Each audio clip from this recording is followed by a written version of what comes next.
I'm doing good. The heat kind of broke, so this morning was a really nice drive in. Got to have the windows just cracked a little bit. It's really nice. So I'll take it.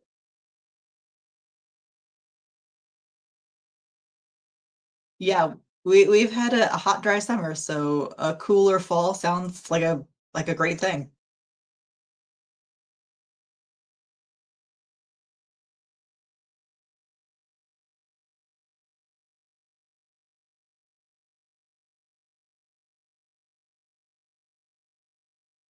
Yeah, so this has been well, at least as long as I've been here, so more than in this role, so more than a decade have we been one of the food tents at Farm Progress Show. And so for those 3 days of show, we are serving breakfast and lunch. And those monies that we collect as part of the food tent become a fundraiser for our 4-H youth programming. And so those things go into Macon County and provide resources and scholarships and other things that help 4-H youth that want to be members and do projects, and even actually for us staff, if we have special projects that we want to tap into get some little mini grants, we can do that. And so this is a great thing.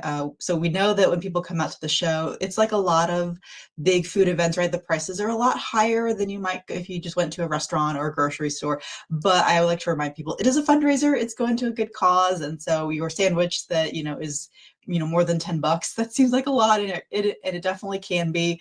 But we appreciate that you're able to come out, enjoy the show, walk around, see all the equipment, talk to the different vendors, and then come grab a drink and a sandwich and some chips and some other foods to keep you going while you wander through the show.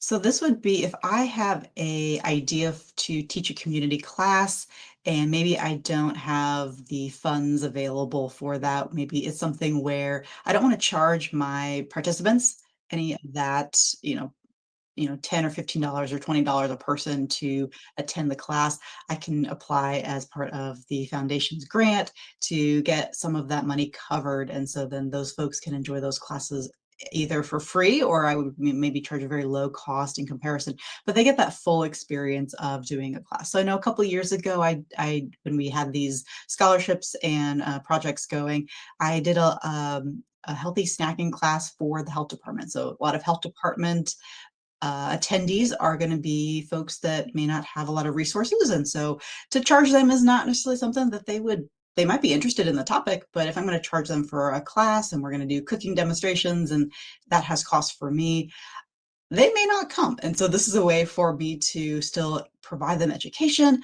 but we can use that money so that they don't have to spend their own money. They can help, they can learn and engage with me in the class without having to spend their own money.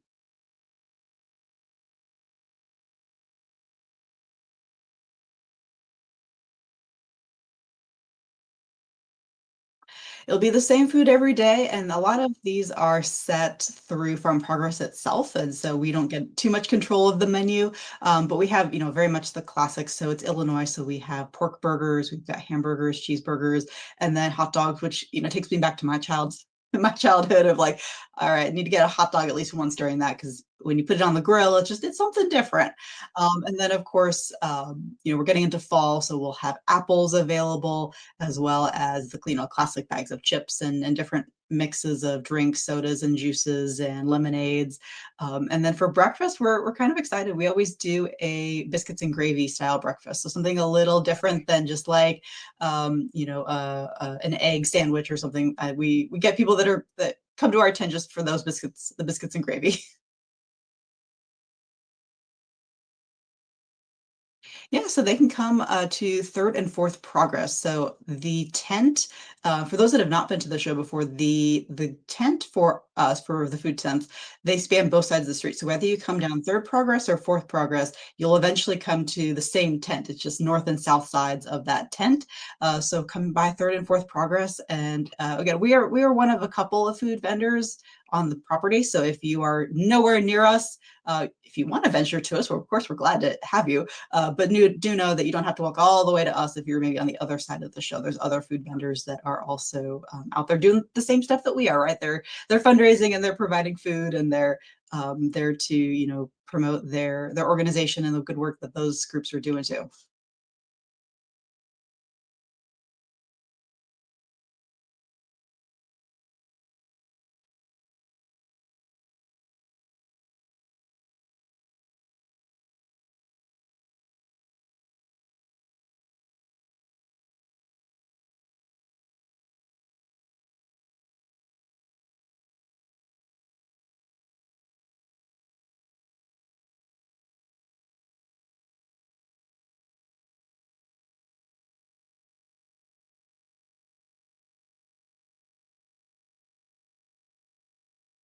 Yeah, so this you're right. There are definitely food trends that pop up. So, we had cauliflower was like the big food for at least a good 2 years, and then I think kale followed that. So we get these we get different food trends, and some of them are great. Promoting fruits and vegetables is always something that I can get behind. As a nutrition professional, raw milk is one that definitely from a food safety perspective is really kind of scary.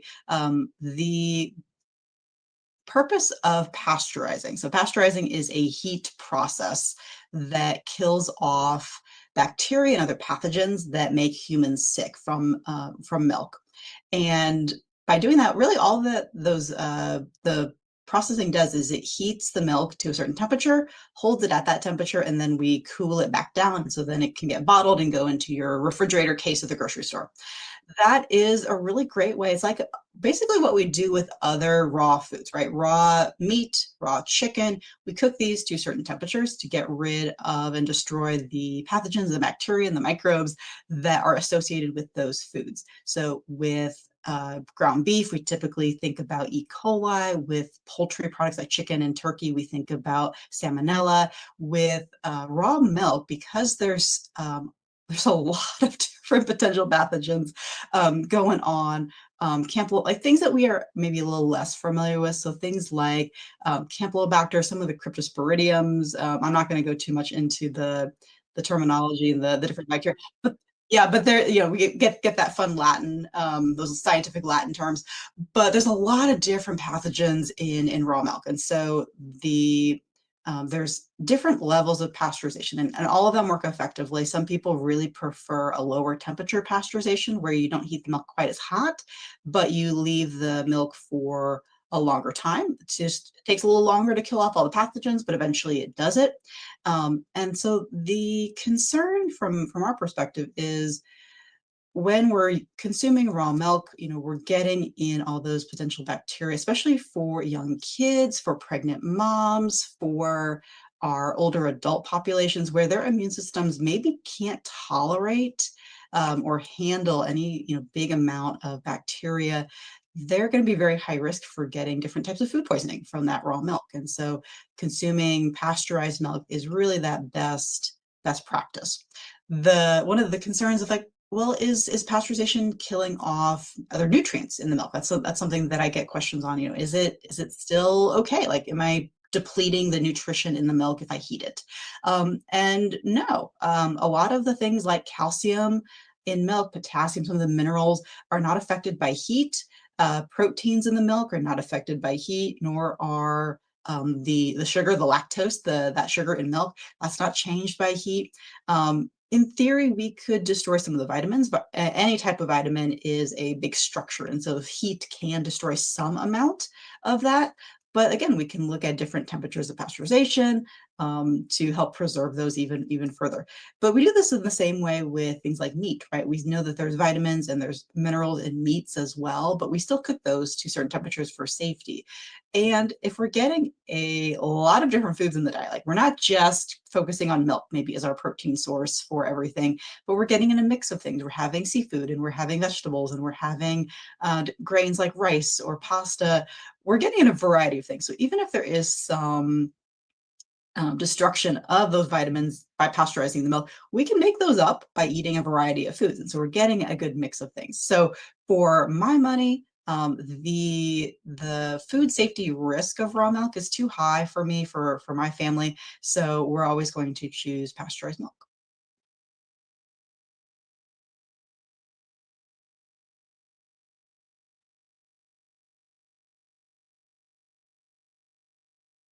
So this will vary by the state. So in Illinois, it is legal with restrictions. So you would be working with Illinois Department of Ag and your local health department to make sure that your farm has the systems in place to make sure that the raw milk that's being sold is as safe as it can possibly be. And so that's something that is beyond my expertise, other than knowing the little bit I've shared. So if that's something that there's a, there's a dairy farmer that's listening today that's like, I would actually be interested in trying and selling raw milk. That's something that they can talk with their local health department about. They can actually come to extension as well. So our agriculture and small farm staff would be those staff members that I would refer folks to and say, they're going to be able to get you in the right direction and getting all of the kind of checklists and get those boxes checked off for, all right, let's make sure that this milk is as safe as it can possibly be.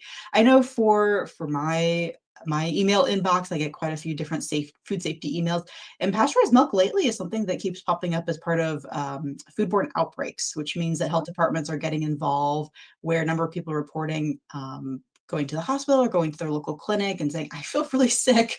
And through further testing, we find out that raw milk was one of the foods that was a likely candidate for why that person got sick.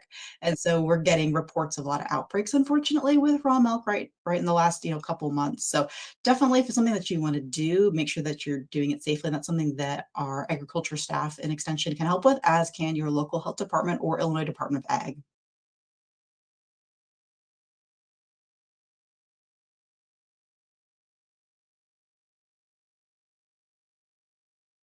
I'm excited for fall. Let's do it.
Oh, so okay, so I'm gonna go back actually to summer. So we are just wrapping up the last of sweet corn for a lot of Illinois farms, and I have to say that's one of my favorite things about summer in Illinois is that really just that great quality sweet corn. And going into fall, this is where we start to get into apples and pumpkins, especially in Illinois, right? We have a lot of apple orchards in the area, and I think a lot of orchards now seem to be expanding their repertoire. So not just apples, and of course the just ridiculous number and variety of apples, but also other types of tree crops. So things like pears are getting more popular. I see with local orchards, so we get more variety. And then in Illinois, just that fun little tidbit of Illinois is the number one uh, process pumpkin state, which means that we take those pumpkins and we process them to things like canned pumpkin. So not necessarily like fresh pumpkins or jack-o'-lanterns, but the pumpkin that we then turn into pureed pumpkin that goes into a can that you can use for your pumpkin pies and pumpkin breads for later in the season. So we're getting into these fall colder weather crops, and then we're also seeing a lot of things that gardeners were growing back in the spring. We can start regrowing again in the fall. So things like kale and cauliflower and some of our colder weather crops, radishes, lettuces, you can start seeding again because they will tolerate that cold. It's too hot, in the middle of summer for lettuces. And so we're getting into a lot of things that we saw in the spring, we can start coming back in the fall. So we can look at recipes around these foods, especially because these are going to be things that are the best, flavors and textures. So if you're looking at apples, I'm pretty much just a big fan of like snacking on apples, not necessarily cooking so much with them. So a lot of fruits that we're getting to fall, apples, pears.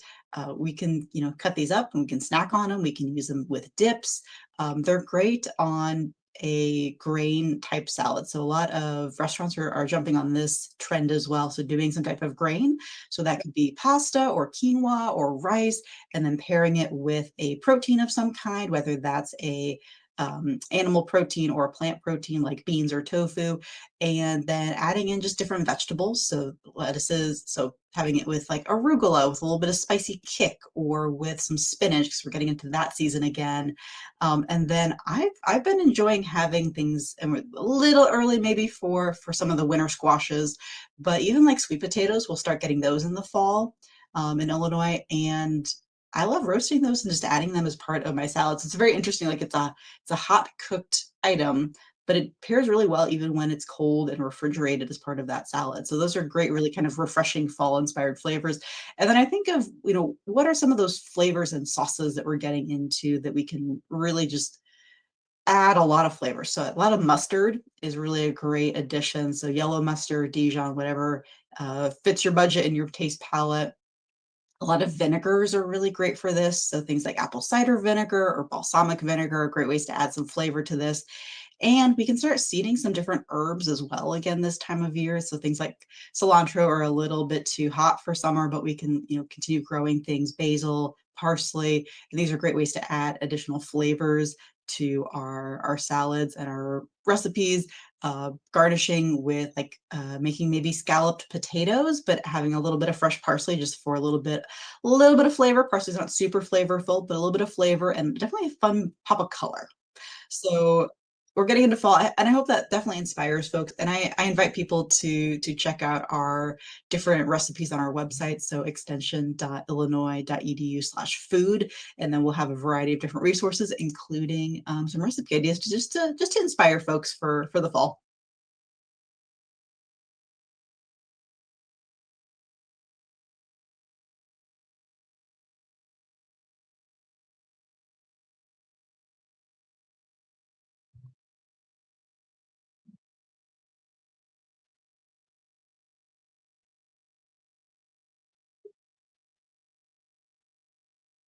Yeah, so this is also kind of like our other discussion before the break. I have a little bit of knowledge because my background is definitely more nutrition, but the nice thing of Extension, we have a variety of resources. So our staff in our horticulture and gardening program, as well as our ag educators, would be the people that can definitely provide those resources of maybe you've never grown a pumpkin and you really want to try it. It's probably a little late for this season, but for next season, or if you do want to add an apple tree, I know that our ag educator, he's talked to folks about small orchards, so having a couple of trees on your property and how to prune those and care for those, and maybe spray for different pests that might come up with those apples. And so that those resources are going to be at our uh, website as well, so extension.illinois.edu.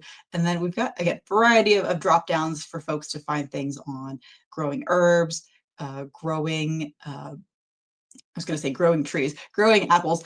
So growing those fruit trees as well as other crops that radishes I know are a very great one because they can go from seed to radish in sometimes about 30 days. So within a month, you can, especially this is a really fun activity if you have little kids to say, hey, we're going to put this little tiny seed in some soil.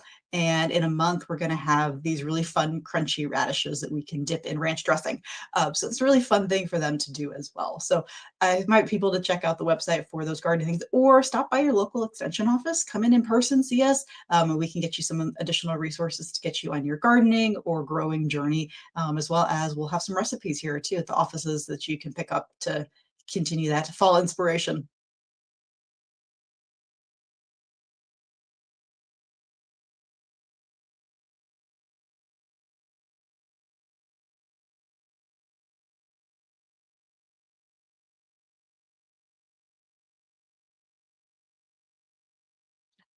Yep.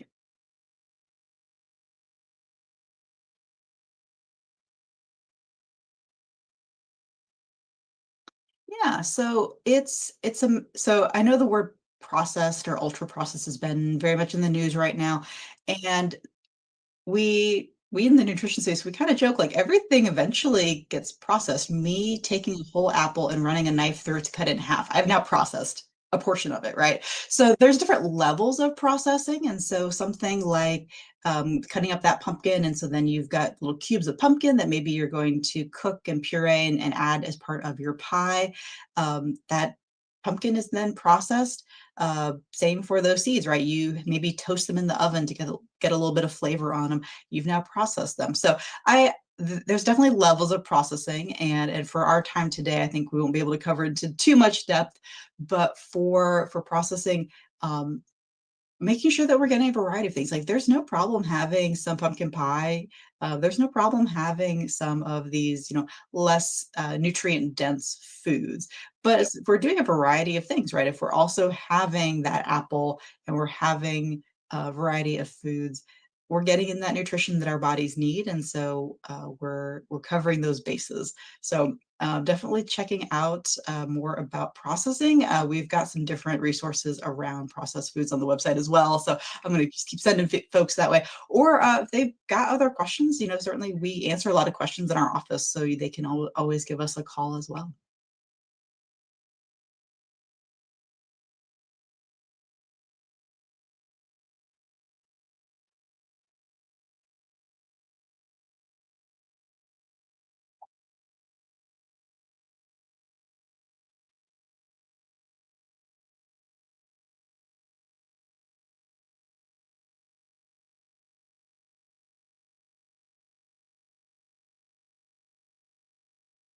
Thanks.